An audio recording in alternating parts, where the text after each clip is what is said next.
Sedentary life style എങ്ങനെയാണ് ഫാറ്റിൻ്റെ ഈ ഒരു ഡെപ്പോസിറ്റിന് കാരണമാകുന്നതെന്ന് വെച്ചാൽ നമ്മുടെ ശരീരത്തിലെത്തുന്ന ഫാറ്റ് ആയാലും ഗ്ലൂക്കോസ് ആയാലും ഒക്കെ അതൊരു എനർജി ആയിട്ട് കൺവേർട്ട് ചെയ്യണം.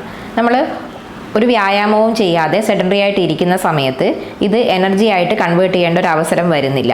അങ്ങനെ ഇത് ഫാറ്റായിട്ട് തന്നെ ഡെപ്പോസിറ്റ് ആവുകയാണ് ചെയ്യുന്നത്. കൂടാതെ ഒരു ഇൻസുലിൻ റെസിസ്റ്റൻസ് ഈ ഒരു സെഡൻഡറി ലൈഫ് സ്റ്റൈൽ കാരണം നമ്മുടെ ശരീരത്തിൽ രൂപപ്പെടുകയും ഇത് ഗ്ലൂക്കോസിൻ്റെ യഥാർത്ഥമായിട്ടുള്ള കൺവേർട്ടായിട്ട് മാറാതെ ഇരിക്കുകയും ഇതും ഫാറ്റായിട്ട് തന്നെ ലിവറിൽ ഡെപ്പോസിറ്റ് ആവും. ഇത് കൂടാതെ നമ്മളെ വയറിന് ചുറ്റും കൊഴുപ്പ് അടിഞ്ഞുകൂടുന്ന അവസ്ഥ ഉണ്ടാവുന്നുണ്ട്. ഇത്തരം വിസറൽ ഫാറ്റ് പിന്നീട് ഫാറ്റി ആസിഡ്സിനെ ഉൽപ്പാദിപ്പിക്കുകയും അത് ട്രൈഗ്ലിസറൈഡായിട്ട് ലിവറിൽ ഡെപ്പോസിറ്റ് ആവുകയും ചെയ്യുന്നുണ്ട്. മറ്റൊരു പ്രധാന കാരണമായി നമ്മൾ പറയുന്നത് ആൽക്കഹോളിൻ്റെ ഉപയോഗമാണ്. പലപ്പോഴും ഫസ്റ്റ് ഗ്രേഡ് ഫാറ്റി ലിവർ വരുന്ന ഒരു പേഷ്യൻറ്റിനോട് ആൽക്കഹോളിൻ്റെ ഉപയോഗം മുഴുവനായും നിർത്താൻ പറയുമ്പോൾ അവർ പലപ്പോഴും പറയുന്ന കാര്യമാണ് വല്ലപ്പോഴും കഴിക്കുന്നു എന്നത്. പക്ഷേ നമ്മളുടെ ലിവർ മുമ്പ് പറഞ്ഞതുപോലെ തന്നെ ഒരു കെമിക്കൽ ഫാക്ടറിയാണ്.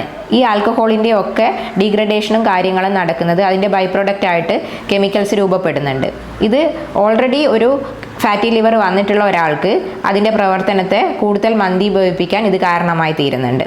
അതുകൊണ്ട് തന്നെ ഫാറ്റി ലിവർ ആയിക്കോട്ടെ, ലിവറിൻ്റെ എന്ത് പ്രശ്നങ്ങളായിക്കോട്ടെ, ഒരിക്കൽ അത് നമ്മൾ നോട്ടീസ് ചെയ്ത് കഴിഞ്ഞാൽ മുഴുവനായിട്ടും മദ്യപാനം നിർത്തുക എന്നത് തന്നെയാണ് അതിന് ഏറ്റവും നല്ലൊരു ഓപ്ഷൻ. കൂടാതെ ഈ ഒരു രോഗം വരാതിരിക്കാനും ഇത് മുഴുവനായിട്ടും ഒഴിവാക്കുന്നത് വളരെ നല്ലതാണ്.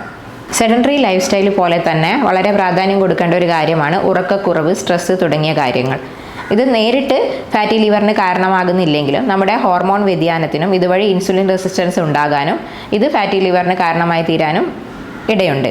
അതുകൊണ്ട് തന്നെ ഫാറ്റി ലിവർ വരാൻ സാധ്യതയുള്ള അല്ലെങ്കിൽ ഫാറ്റി ലിവർ ഫസ്റ്റ് ഗ്രേഡൊക്കെ ഉള്ള ആളുകൾ എപ്പോഴും അവരുടെ ജീവിതശൈലിയിൽ കൃത്യമായ ഉറക്കം, കൃത്യമായ ഒരു മനസ്സിന് ഉന്മേഷം കിട്ടുന്ന കാര്യങ്ങൾ ഉൾപ്പെടുത്തിക്കൊണ്ട് മനസ്സിനെപ്പോഴും ഒരു സമാധാനമുള്ള അവസ്ഥ നിലനിർത്തി കൊണ്ടുപോകാനും വളരെയധികം ശ്രദ്ധിക്കേണ്ടതാണ്.